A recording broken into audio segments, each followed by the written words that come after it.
Hi, എല്ലാവർക്കും ജോക്കച്ചൻ ഡയറീസിലേക്ക് സ്വാഗതം. ഇന്ന് ഞാൻ തയ്യാറാക്കാൻ പോകുന്നത് പഴം കൊണ്ടുള്ള ഒരു വിഭവമാണ്. അപ്പം നമ്മൾ ഒത്തിരി പഴമൊക്കെ വാങ്ങിക്കുമ്പോൾ അത് ഒരുമിച്ച് പഴുക്കാറില്ലേ?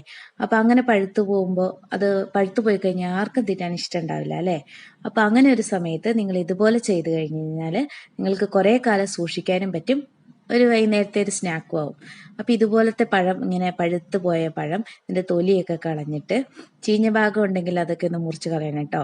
എന്നിട്ട് നടുവേ ഒന്ന് കീറിയിട്ട് ഇങ്ങനെ നമ്മൾ പാത്രത്തിലോ അല്ലെങ്കിൽ എന്തിലാണോ നമ്മൾ ഉണങ്ങുകയാണ് ചെയ്യുന്നത്, അപ്പോൾ എന്തിലോ പ്ലാസ്റ്റിക്കിൽ വേണമെങ്കിൽ പ്ലാസ്റ്റിക് കവറിലോ, പേപ്പറിലൊന്നും വെക്കേണ്ട, പേപ്പറിൽ വെച്ച് കഴിഞ്ഞാൽ അതങ്ങനെ ഒട്ടിപ്പിടിച്ചിരിക്കാനുള്ള സാധ്യതയുണ്ട്. അതുകൊണ്ട് ഇങ്ങനെ എന്തെങ്കിലും പാത്രത്തിലോ എന്തെങ്കിലും ആക്കിയിട്ട് നമ്മൾ വെയിലത്ത് വെച്ച് ഉണക്കണം.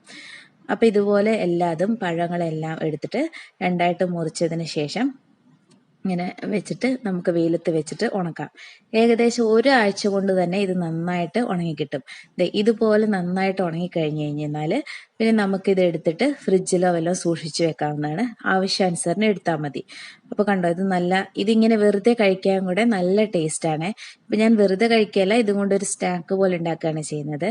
അതിനായിട്ട് ഞാൻ ഇത് ഓരോന്നായിട്ട് എടുത്തിട്ട് ഈ ഒരു വലുപ്പത്തിൽ ഇവിടെ അരിയാണ്.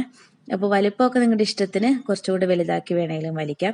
ഇത് കടിക്കാൻ കുറച്ച് കട്ടിയാണ്, എന്നാലും അങ്ങനെ ബുദ്ധിമുട്ടൊന്നുമില്ല, കുറച്ച് കട്ടിയാന്നേ ഉള്ളൂ. അപ്പോൾ ഇത് ചെറുതായിട്ട് മുറിച്ച് കഴിഞ്ഞാൽ നമുക്ക് കടിക്കാനൊക്കെ കുറച്ചുകൂടി ഈസി ആയിരിക്കും. അപ്പോൾ ഈ ഒരു വലുപ്പത്തിലാണ് ഇതിവിടെ മുറിച്ചെടുക്കുന്നത്. അപ്പോൾ ഇതുപോലെ എല്ലാം ഞാനിവിടെ മുറിച്ച് വെക്കുകയാണ്.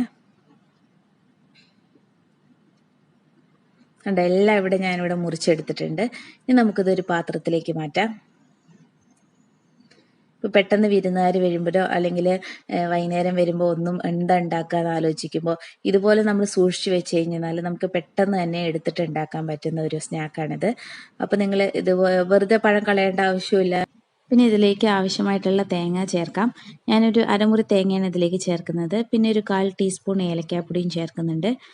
പിന്നെ ഇതിലേക്ക് ശർക്കര ഉരുക്കിയതാണ് ഞാൻ ചേർക്കുന്നത്. ഇത് ഇങ്ങനെ വീട്ടിലിങ്ങനെ ഉരുക്കി സൂക്ഷിക്കുന്നതാണ്.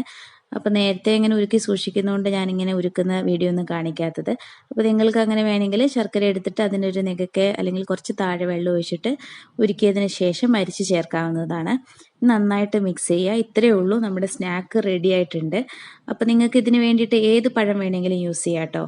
ഏത്തപ്പഴം വേണമെങ്കിലോ അല്ലെങ്കിൽ ചെറുപഴം, ഏത് പഴം വേണമെങ്കിലും ഇങ്ങനെ ഉണക്കിയിട്ട് ഇങ്ങനെ സൂക്ഷിക്കാവുന്നതാണ്.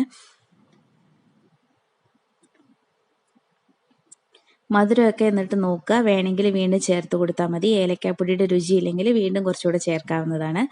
അപ്പോൾ നമുക്കിതൊരു സെർവിങ് പ്ലേറ്റിലേക്ക് മാറ്റാം. അപ്പോൾ നിങ്ങൾ പഴം ഉണങ്ങിയത് എന്തായാലും ഫ്രിഡ്ജിൽ തന്നെ സൂക്ഷിക്കണം കേട്ടോ, അല്ലെങ്കിൽ പുറത്തിരുന്ന് കഴിഞ്ഞാൽ അതിൽ പുഴു കയറാനുള്ള സാധ്യതയുണ്ട്. അതുകൊണ്ട് നമ്മൾ എന്തായാലും ഫ്രിഡ്ജിൽ തന്നെ സൂക്ഷിക്കണം. അപ്പോൾ ഇത് കണ്ടില്ലേ, വളരെ ഈസി ആയിട്ട് തയ്യാറാക്കാൻ പറ്റുന്ന ഒരു സ്നാക്കാണ്. ആവശ്യത്തിന് മാത്രം എടുത്തിട്ട് ഇതുപോലെ ചെയ്താൽ മതി. വീഡിയോ ഇഷ്ടമായെങ്കിൽ ലൈക്ക് ചെയ്യാനും ഷെയർ ചെയ്യാനും സബ്സ്ക്രൈബ് ചെയ്യാനും മറക്കല്ലേ. Thanks for watching.